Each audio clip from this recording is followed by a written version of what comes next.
Assalamualaikum warahmatullahi wabarakatuh. Shalom, Om Swastiastu, Namo Buddhaya, dan salam kebajikan. Halo, perkenalkan semuanya, saya Yasmin Khalila Salim dari kelas 12-7. Pada kesempatan kali ini, saya akan membawakan materi tentang teks diskusi. Materi ini termasuk dalam bab 3 dengan judul teknologi yang ada di sekitar kita. Kenapa teks diskusi dibahas dalam bab ini? Karena perkembangan teknologi di sekitar kita sering menimbulkan beragam sudut pandang. Ada yang mendukung, ada juga yang menolak. Perbedaan sudut pandang inilah yang bisa dituangkan melalui sebuah teks diskusi. Lebih terperinci, teks diskusi bisa kita anggap sebagai sebuah wadah untuk membicarakan suatu permasalahan, yang di dalamnya selalu ada dua sisi nih teman-teman. Sisi yang mendukung dan sisi yang menentang. Namun, teks diskusi tidak hanya berisi perbedaan pendapat. Pada bagian akhir, selalu ada kesimpulan yang bersifat objektif, artinya tidak berat sebelah, melainkan berusaha menimbang kedua sisi secara adil. Dengan adanya kesimpulan yang seimbang, teks diskusi membantu kita untuk memahami permasalahan secara lebih luas sebelum akhirnya menentukan sikap.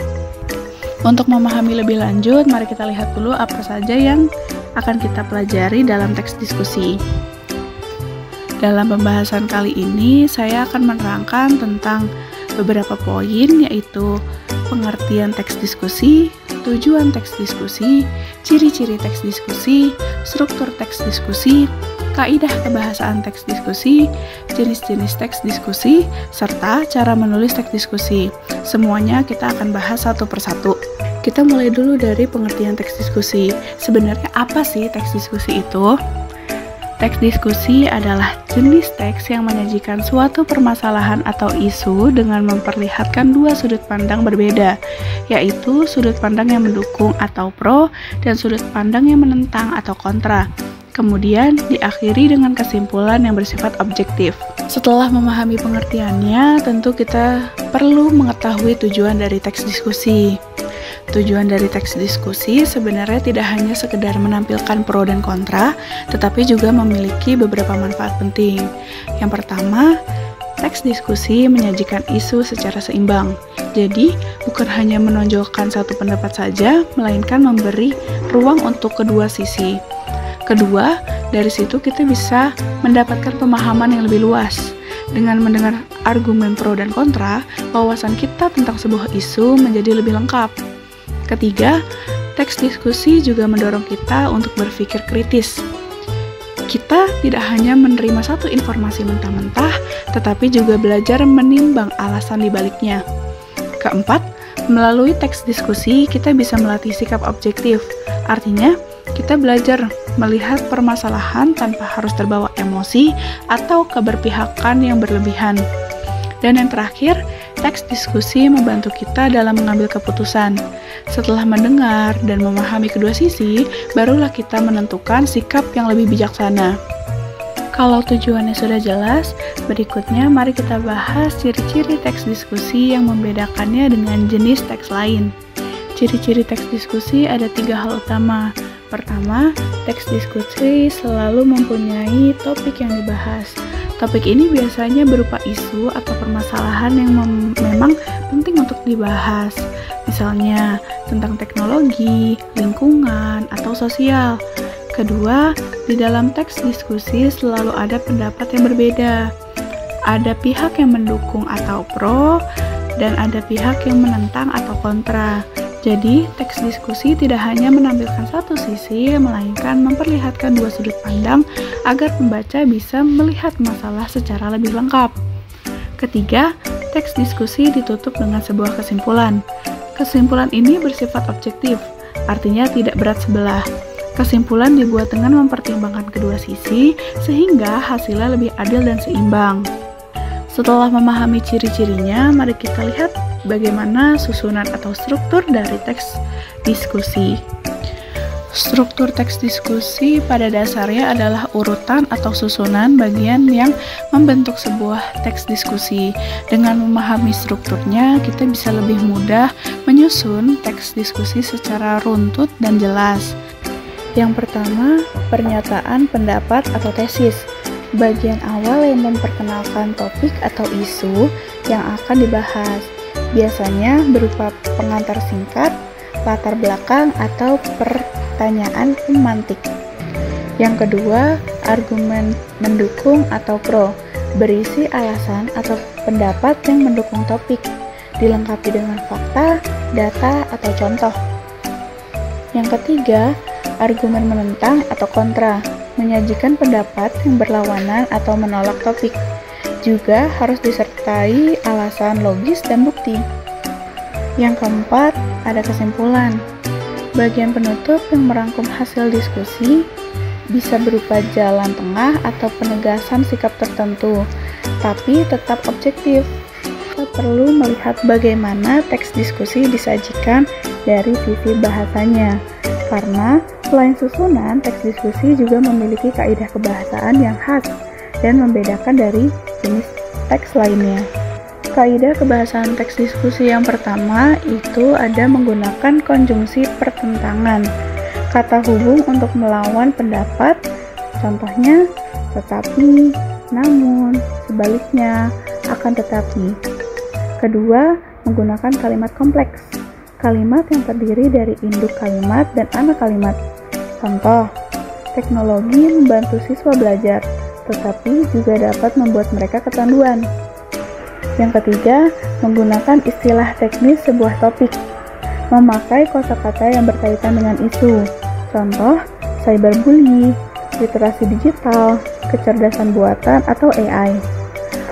Keempat, menggunakan kalimat persuasif, kalimat yang bertujuan mengajak atau meyakinkan.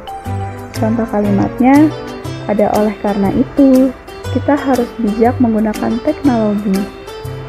Yang kelima, bahasa bersifat objektif dan logis, tidak emosional, lebih menekankan fakta dan alasan rasional.